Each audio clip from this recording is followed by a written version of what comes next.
கர்த்தருடைய பரிசுத்த நாமத்துக்கு மகிமை உண்டாவதாக.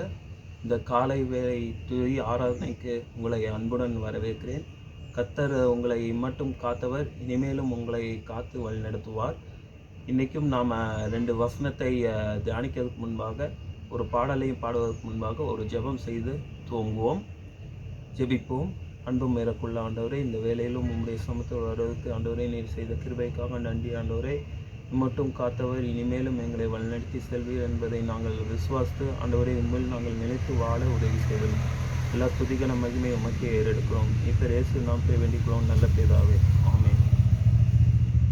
ஒரு பாடலை பாடி ஆண்டவரை துதி செய்வோம். பெராக்காவில் கூடுவோம், கர்த்தர் நல்லவர் என்று பாடுவோம் பாடுவோம். பெராக்காவில் கூடுவோம், கர்த்தர் நல்லவர் என்று பாடுவோம் பாடுவோம். எதிரியை முறியடித்தார் பாடுவோம், இதுவரை உதவி செய்தார் பாடுவோம். எதிரியை முறியடித்தார் பாடுவோம், இதுவரை உதவி செய்தார் பாடுவோம். இதுவரை உதவி செய்தார் பாடுவோம். பெராக்காவில் கூடுவோம், கர்த்தர் நல்லவர் என்று பாடுவோம் பாடுவோம். நமக்காய் யுத்தம் செய்தார் பாடுவோம், நாளெல்லாம் பாதுகாத்தார் பாடுவோம். நமக்காய் யுத்தம் செய்தார் பாடுவோம், நாளெல்லாம் பாதுகாத்தார் பாடுவோம். நாளெல்லாம் பாதுகாத்தார் பாடுவோம். பெராக்காவில் கூடுவோம், கர்த்தர் நல்லவர் என்று பாடுவோம் பாடுவோம். இளைப்பாறுதல் தந்தார் பாடுவோம், இதயம் மகிழச் செய்தார் பாடுவோம். இளைப்பாறுதல் தந்தார் பாடுவோம், இதயம் மகிழச் செய்தார் பாடுவோம். இதயம் மகிழச் செய்தார் பாடுவோம். பெராக்காவில் கூடுவோம், கர்த்தர் நல்லவர் என்று பாடுவோம் பாடுவோம். சமாதானம் தந்தாரே பாடுவோம், சந்தோஷம் தந்தாரே பாடுவோம். சமாதானம் தந்தாரே பாடுவோம், சந்தோஷம் தந்தாரே பாடுவோம்.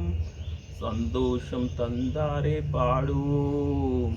பெராக்காவில் கூடுவோம், கர்த்தர் நல்லவர் என்று பாடுவோம் பாடுவோம்.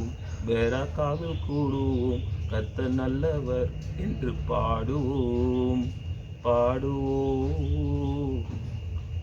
ஆமாம், அவர் சமூகத்தில் வந்து கூடும்போது நாம் எப்போதும் சந்தோஷத்தோடு துதி செலுத்தி அவரையே அர்ப்பணித்து பாடக்கடுவோம். இப்பொழுதும் நாம் ஒரு 2 வசனத்தை நாம் தியானித்து அதை நாம் ஆண்டவர் சமூகத்தில் துதியோடு நாம் வந்து அவரையே நாம் தியானிப்போம். யாத்திரம் புஸ்தகம் 14ஆம் அதிகாரம் 14ஆம் வசனம். கர்த்தர் உங்களுக்காக யுத்தம் பண்ணுவார், நீங்கள் சும்மா இருப்பீர்கள் என்றான்.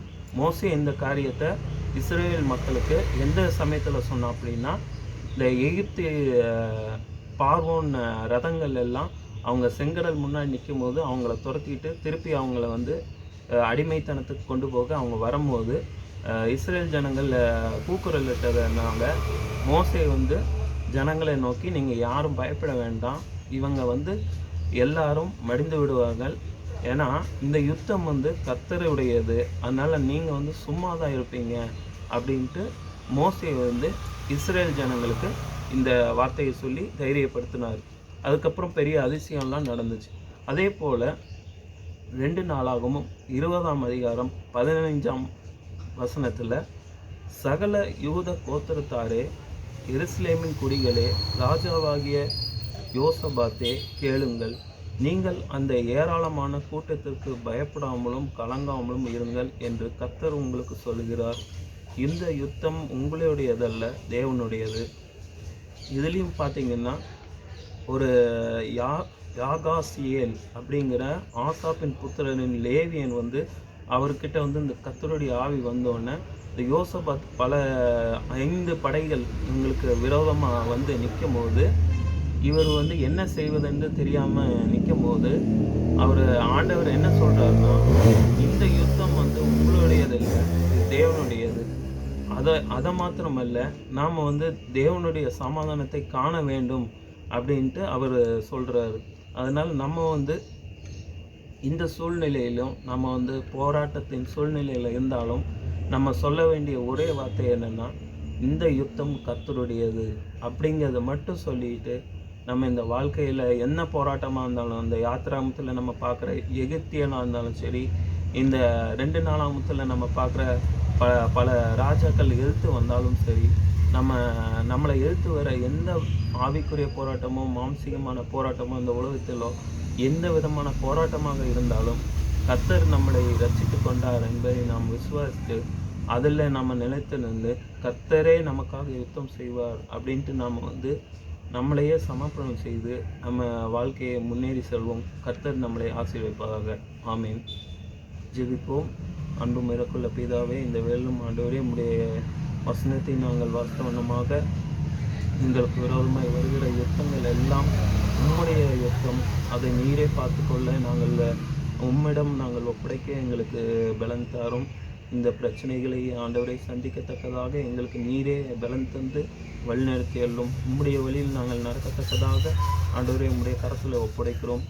ஆண்டவரே இன்னும் தேவை உள்ள மக்களுக்காகவும் ஜெபிக்கிறோம். ஆண்டவரே என்ன தேவை இருக்கிறதோ அதை எல்லாவற்றையும் ஆண்டவரே உம்முடைய கரத்தினாலே நிறைவேற்றி, உம்முடைய கரம் ஆண்டவரே அந்த காரியத்தை வாய்க்க செய்ய, அந்த அந்த காரியத்தில் ஆண்டவரே உம்முடைய பலன் பூர்ணமாய் விளங்க உதவி செய்தோம். அந்த யுத்தத்தை நீரே செய்து ஆண்டவரே நீர் எப்பொழுதும் ஆண்டவரை ஜெயம் கொடுக்கிற ஆண்டவராக இருக்கிறீர். உம்முடைய நாமத்தை நாங்கள் மேன்மைப்படுத்தி ஆண்டவரை உம்முடைய நாங்கள் மேன்மைப்படுத்தத்தக்கதாக எங்களையும் பண்படுத்தி ஆண்டவரை பலப்படுத்தி அருளும். எல்லா துதிக்கான மகிமை உமக்கே ஏறெடுக்கிறோம். இப்ப இயேசு நாமத்தை வேண்டிக்கிறோம் நல்ல பிதாவே. ஆமென்.